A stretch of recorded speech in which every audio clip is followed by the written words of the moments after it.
হরে কৃষ্ণ, সকলকে জানাই প্রণাম। আজকে একটা নতুন রেসিপি নিয়ে উপস্থিত হলাম।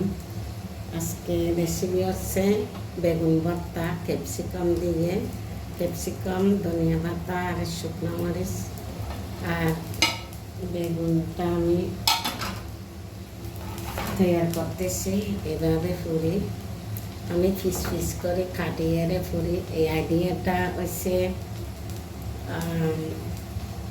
4-5 বছর আগে আমার বিয়ের ঘরে, নবদ্বীপ বিয়ের ঘরে ভক্তিবাদক স্বামী মহারাজ আসছিল। তো অনেক আইটেম বানাইছি। বিয়ে লাস্টটা আসি বলতেছে যে বিয়েন বেগুন ভর্তা তো করেন নাই, মহারাজের বেগুন ভর্তা পছন্দ। তখন তাড়াতাড়ি করে কি করব, 5 মিনিটের মধ্যে বেগুন কাটি এরকম করে ফ্রাই প্যানে একটু তেল ব্রাশ করে দিই। এভাবে পিস পিস করে আমি পুরি তার ভর্তা করছি। এই আইডিয়াটা হয়েছে তখন। এখন দেখেন এভাবে 2 সাইড পুরি ভর্তা করলে আর ভিতরে যে ফোক থাকে ওইটা বোঝা যায়, হাত ধুইতে পারি। পুরা হয়ে গেছে। এখন আমি তৈরি করতেছি।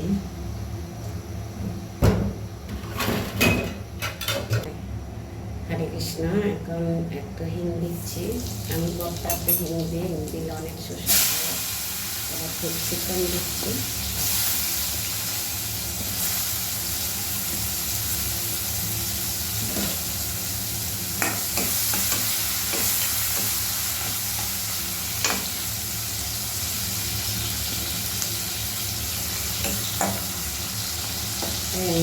দুই রকম করে করা যায়, 2 রকম 3 রকম করা যায়। খালি বেগুন করা যায়, আমি ক্যাপসিকাম দিয়ে করতেছি।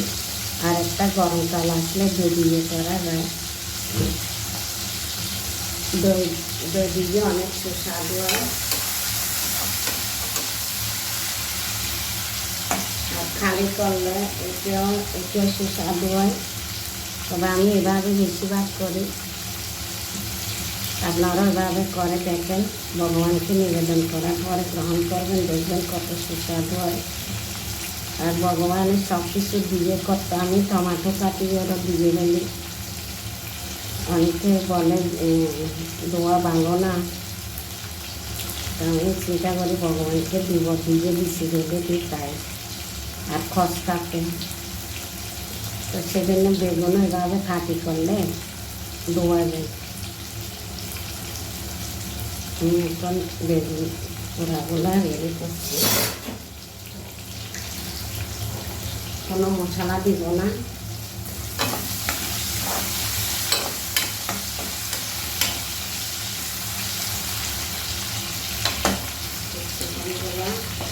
লাল হয়েছে। এবার আমি বেগুন পুরি রাখছি ওগুলা দিচ্ছি।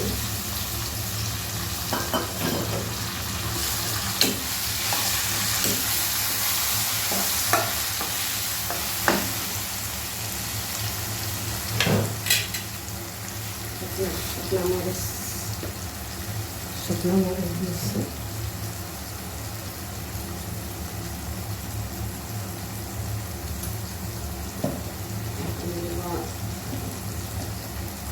স্বাদ মতো লবণ।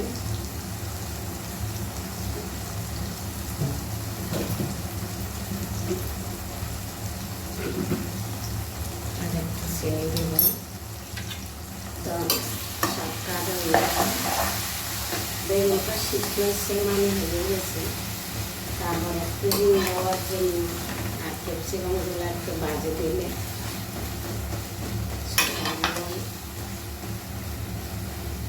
ক্যাপসিকামও নরম, বেগুনও নরম।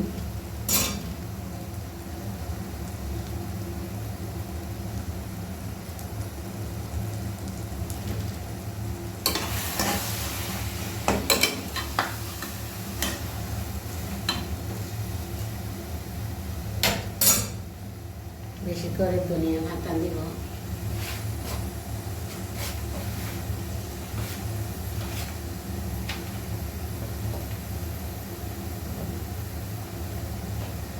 আর একটু সরষের তেল দিই।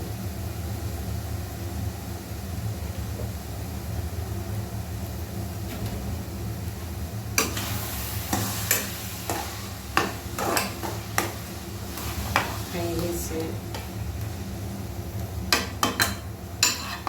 বেগুনটা আমি পুরি দেখাচ্ছি কেন, টাইম বেশি লাগে, প্রায় আমি 2 বেজ করে পড়ছি, 15 মিনিট লাগছে। তো সেদিন আর বেগুন সিদ্ধ হচ্ছে মানে ভর্তা হয়ে গেছে। এখন হয়ে গেল বেগুন ভর্তা। হরে কৃষ্ণ। সবাইকে প্রণাম। ভুল ত্রুটি নিজে গুণে ক্ষমা করবেন। এভাবে বেগুন ভর্তা বানাই, ভগবানকে নিবেদন করে গ্রহণ করবেন। আমার কথা মনে রাখবেন। হরে কৃষ্ণ। সবাইকে প্রণাম।